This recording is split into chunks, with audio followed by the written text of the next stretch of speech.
Well, we turn now to our coverage as we celebrate Black History Month here at ABC 15, highlighting Black voices in our community, making a difference. Yeah, so this month, the American Cancer Society released brand new data showing the disparity between Black people and white people when it comes to this terrible disease. So ACS finding that Black patients have a lower 5-year survival rate than white patients and also have higher death rates for most forms of cancer. We want to bring in Amelia Fabiano this morning, joining us live now, and there is hope here with this story and a woman who is very uplifting. Yeah, absolutely. And there's some good news with that data as well. So that study did find cancer mortality rates among Black people overall have been declining over the years, but they do still remain high in comparison to other races. So the American Cancer Society now has a nationwide mission to dig deeper into why, specifically for Black women. I spoke to Sonia Engel this week about her story and her family's goal to join the search for a cancer cure. I've learned that by Cynthia Brown. I can't read it without my glasses. It's been almost 30 years. I've learned that sunshine makes me happy. Family is the most important thing in the world. But as Sonia Engel reads me this poem her mother wrote, love cures all hurt and pain. Cynthia Brown's voice echoes through like it was yesterday. She exercised, she ate right. She had annual mammograms. What she failed to do, unfortunately, is she found a lump and was kind of in denial about it. This photo, she tells me, was the last time she saw her mom. Breast cancer would take Cynthia's life at not even 50 years old, within days after it was taken. 3 generations in one image as Sonia holds her newborn daughter, Morgan Cynthia. And I had just had my 30th birthday, and I was heartbroken.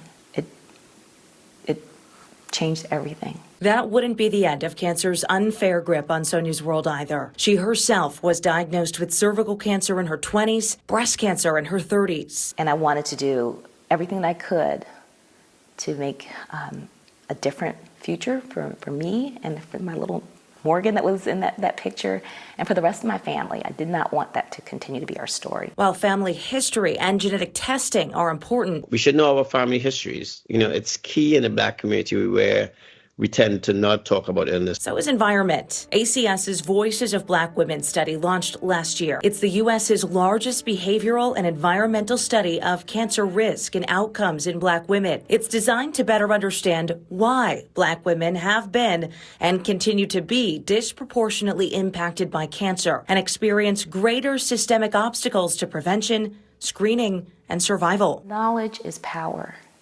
And for us to understand, in particular with Black women, what is happening underneath. Her daughter Morgan is in this fight to forge a different future.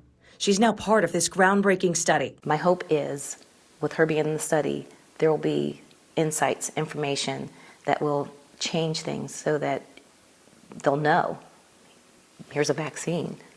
That's the hope, to prevent cancer. Because of information, and then she doesn't have to go through that. Mm-hmm. And then my mother's story, my story, could be used for good. The power of a voice. That God is good all the time. I've learned that I need a hug every day. Aww. That flowers and plants make me happy. May just be the key to changing the lives of Black women for generations to come. She wrote that. Wow.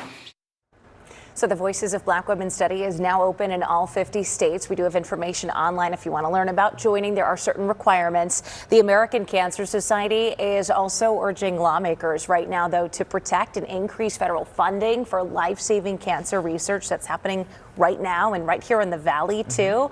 So they want to see more people have access to cancer prevention, detection, and treatment through programs like Medicaid. And then, of course, the Affordable Care Act tax credits that we see give more people access to affordable health insurance as well. Breaking that cycle, you know, and really being vulnerable about it, especially with so much cancer in their family history. We're grateful she is stepping forward. And what a great symbol of her mom's legacy, too. Right. And now she's building on hers as well. It's amazing. Great stuff, Amelia. Thank you.